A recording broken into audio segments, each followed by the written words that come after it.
नमस्कार मित्रांनो, मी आहे तुमचा दोस्त आणि होस्ट आणि तुमच्या सर्वांचं स्वागत आहे Prajwal property and real estate या चॅनलमध्ये.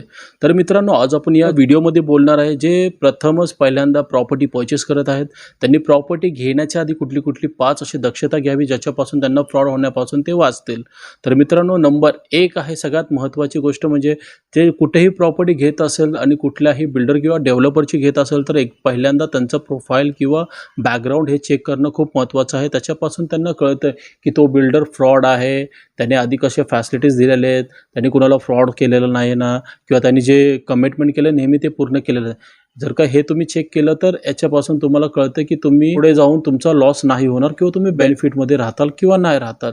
ही एक गोष्ट खूप महत्त्वाची आहे. नंबर 2 म्हणजे मित्रांनो, तुम्ही प्रॉपर्टी घेताना नेहमी एक गोष्ट लक्षात घ्यावी. जी प्रॉपर्टी चेक करताय त्याचा रेरा नंबर बिल्डरकडून घेऊन तो त्याच्या पोर्टलवर जाऊन तुम्ही परस्पर स्वतःहून चेक केलं पाहिजे. त्याचे एक्सपायरी चेक केलं पाहिजे किंवा आणखी बाकीचे काही छोटेसे डॉक्युमेंट्स असतात तेही चेक केलं पाहिजे. त्याच्यामुळं कळतं की हा बिल्डर आपल्याबरोबर फ्रॉड करतोय की नाही. बिकॉज भरपूर लोकं जे असतात जे प्रॉपर्टी बरोबरच्या गोष्टी बघतात ह्या आतल्या ह्या डिटेल बघत नाही, त्यामुळे ते फ्रॉड केले जातात.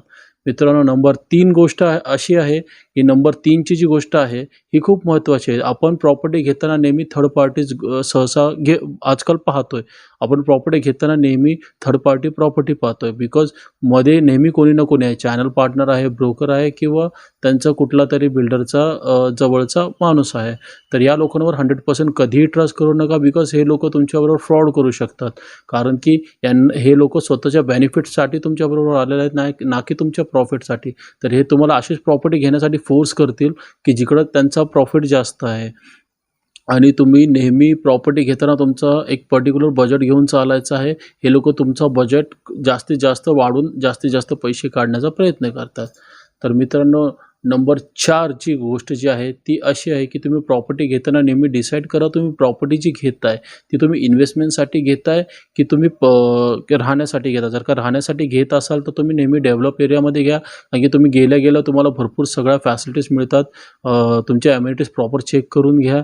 आणि जर का तुम्ही इन्व्हेस्टमेंटसाठी जर का घेताय तर तुम्ही अशा ठिकाणी घेऊ नका जिकडं खूप डेव्हलप आहे. कारण की अशा ठिकाणी तुम्हाला इन्व्हेस्टमेंट महाग पडेल. तर तुम्ही अशा ठिकाणी घ्या की जे आत्ता नुकतंच लाईक डेव्हलप होतं आहे आणि तिकडं पुढं जाऊन खूप सारे स्कोप आहेत. अशा ठिकाणी घेतलेली तुम्हाला बेनिफिट हा होईल. जर का सेम बिल्डरची प्रॉपर्टी असेल, समजा आता जर का डेव्हलप एरियामध्ये ती 1 करोडला असेल आणि तीच प्रॉपर्टी तुम्हाला तिकडं 70 ते 80 लाखामध्ये मिळू शकते. याच्यामुळे तुम्हाला जागर 30%चं तर बेनिफिट मिळते. पण पुढे जाऊन जर का ती फॅसिलिटीज आणि तो एरिया डेव्हलप झाला, ग्रोथ झाला तर तुम्हाला त्याच्यामध्ये जास्तीत जास्त प्रॉफिट मिळेल. ही गोष्ट तुमच्यासाठी खूप महत्त्वाची आहे. नंबर 5 ची गोष्ट अशी आहे मित्रांनो की प्रॉपर्टी घेताना एक्झॅक्ट प्लॅन हा नेहमी तयार ठेवा. बिकॉज जर का तुम्ही एखादी प्रॉपर्टीमध्ये इन्व्हेस्टमेंट केली आणि जर का तिथलं तुम्हाला काही गोष्टी आवडल्या नाही किंवा बिल्डर तुम्हाला थोडंसं त्रास देतो आणि तुम्हाला तिकडनं एक्झिट करायचं आहे, तर बिल्डर जे पण तुमच्याबरोबर ॲग्रीमेंट करतो तो या पद्धतीने करतो. जास्तीत जास्त त्याचं प्रॉफिट होईल आणि कमीत कमी तुमचं प्रॉफिट होईल. तर ह्या गोष्टी तुम्ही एक्झॅक्ट प्लॅन हमेशा व्यवस्थित रीड करा आणि त्याची इन्फॉर्मेशन काढून घ्या आणि जास्तीत जास्त माहिती घ्या. ही गोष्ट प्रॉपर पद्धतीने चेक करा. याच्यामुळे तुमचा खूप मोठा लॉस टळू शकतो. तर मित्रांनो, आम्ही दिलेली माहिती तुम्हाला आवडली असेल तर आमच्या चॅनलला लाईक करा, शेअर करा आणि सबस्क्राईब करा. आणि जर का तुम्हाला इन फ्युचर कुठली प्रॉपर्टी परचेस करायची असेल आणि त्याच्यासाठी तुम्हाला कुठली माहिती हवी असेल किंवा तुम्हाला कुठला प्रॉब्लेम असेल तर आम्ही खाली दिलेल्या नंबरवर आम्हाला कॉन्टॅक्ट करू शकता. व्हॉट्सअप नंबरवर तुम्ही कॉन्टॅक्ट करू शकता.